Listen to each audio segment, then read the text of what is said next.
Welcome back to my channel, Sunshine Shoulders. I'm Calvin. Thank y'all so much for stopping by again today. You know, she scammed him out of $700,000, but he was happy about it. He's not complaining. I want to tell y'all this story today because you think you've heard one scam story, you've heard them all, but this one's a little different. This guy actually felt like he got his money's worth. But before I get started, let me say, we made it back to St. Carlos City yesterday around 5:15, and I was supposed to turn around and go to Dumaguete, but I think I'm going to wait a few days, man. That traveling sure gets to you. But I want to read the initial message he sent me first to give you some context of what I'm going to talk about. He says, "Dear Sunshine Shoulders, I should have paid more attention to what you were saying in the past.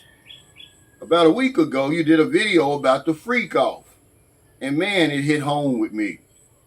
He said, "I guess I just didn't realize how lonely and thirsty I was until now. I'm 44 years old, recently divorced, well, actually 3 years.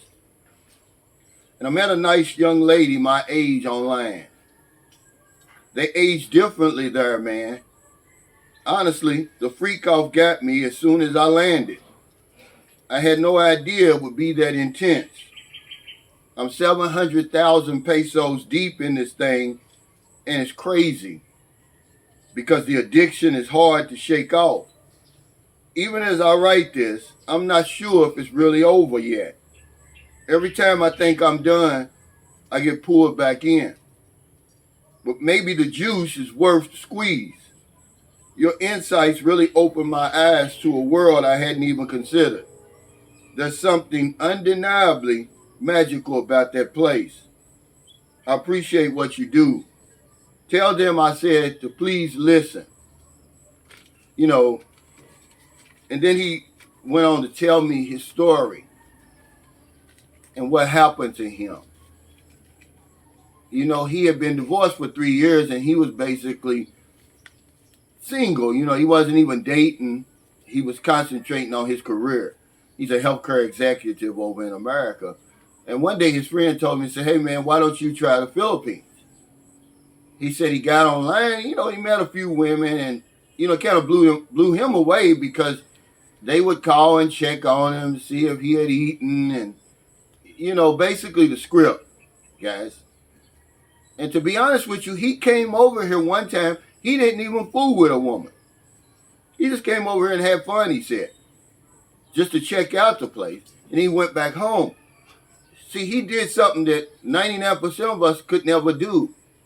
But if you play with fire, you keep playing with fire, you're going to get burned.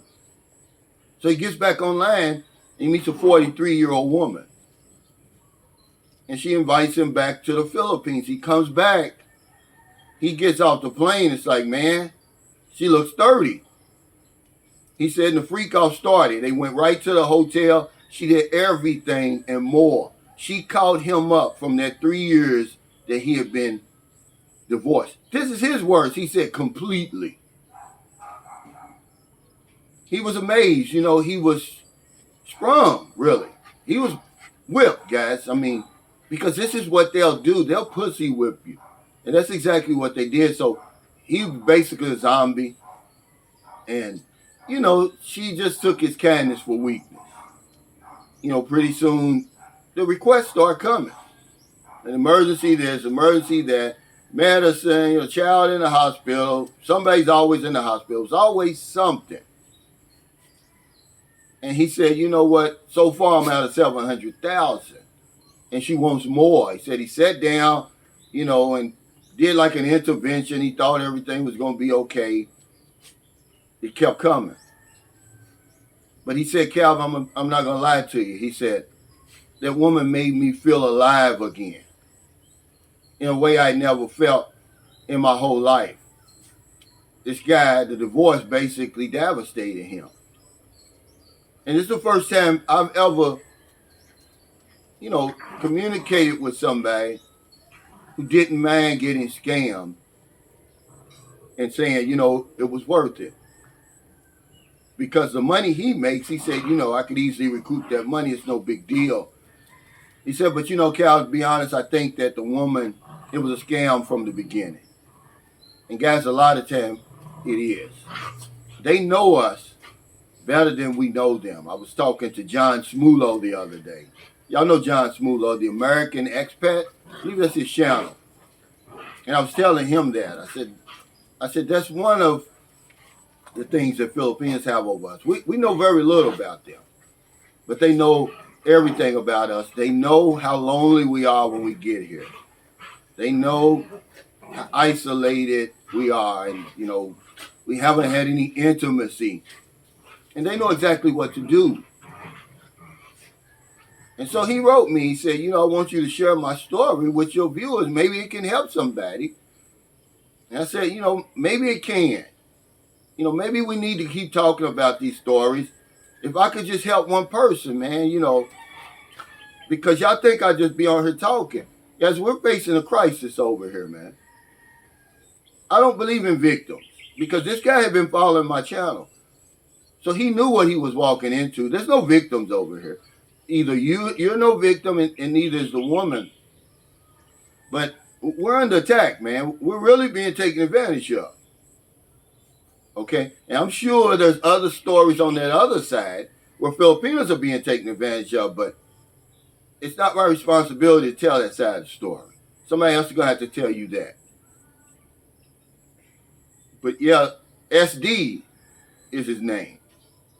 And, I don't know. This story was different for me because he actually felt like he got his money's worth.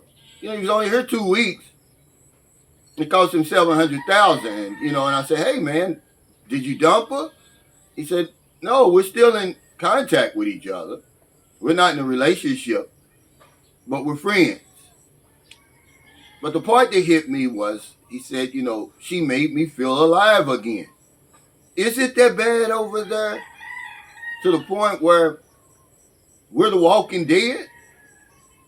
If we don't mind spending 700,000 pesos for a tune-up? I mean, he got 2 weeks worth of tune-up. But I don't know if that would be worth 700,000 to me. And the lady wanted more. And to add insult to injury, she actually apologized to him for taking advantage of him. But it's too late. You spent the money.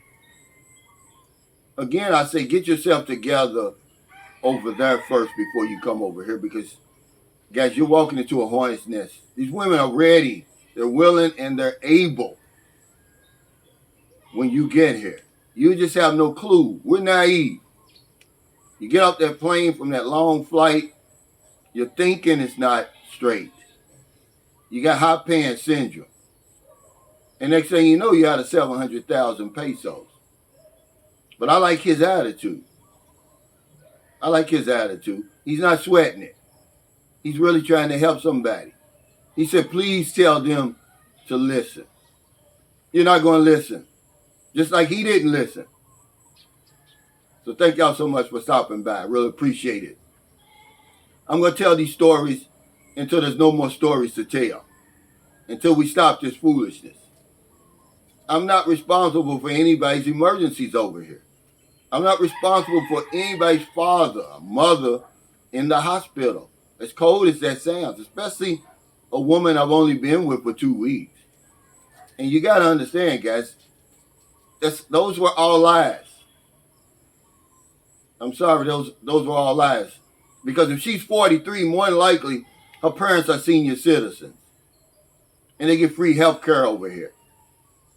They get that Philippine senior citizen card. They got coverage. Okay? Find in your heart to try to help somebody today. Not a day goes by I don't help somebody. Even when I was in Cebu, which, I fell in love with IT Park, man. I really love that place. Me and Merlin, we hung out really all day in IT Park. We went to her doctor's appointment, and we came back, and we just sat around at Coffee Bean place. I met John Smulo. I met another gentleman from Chicago by way of London. And then I met another guy. Hell, he goes back and forth from Malaysia to to Cebu. And we just had a good time. It's safe. You don't have to worry about anybody robbing you. It's like a city living within a city. But take care, everybody. If I don't know anything else, I know this one thing for sure. We help other people, we help ourselves.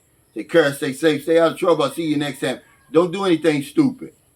Don't pay $700,000 for the tune-up. It doesn't cost that much. But he felt he got his money's worth. That must have been a damn good tune-up. Because he said she did everything. And I guess that's one of the cons of dealing with an older woman. You know, she was older because she was 43. Because they know all the tricks. They know everything to do to you to set your ass on fire. But I want to thank him for sharing his story. Maybe it'll reach somebody. I doubt it. But at least we tried.